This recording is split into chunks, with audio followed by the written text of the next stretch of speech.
Hi guys, welcome to my channel. In this video I will show you how you can listen to music on YouTube when screen is off. It has very simple tricks. You can apply for both iPhone and Android version. So let's begin. First of all, open your Chrome. Then click on search. After that, click on YouTube. Here, click on hold for a second on first website. Then open in a new tab. Click on that. Come here, click on this. After that, click on open tab.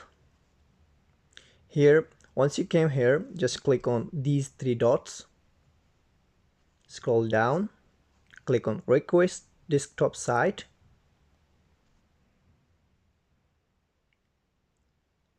Once you're done, you're gonna click on these songs. So for example, I can click on Love in Dark, song by Adele.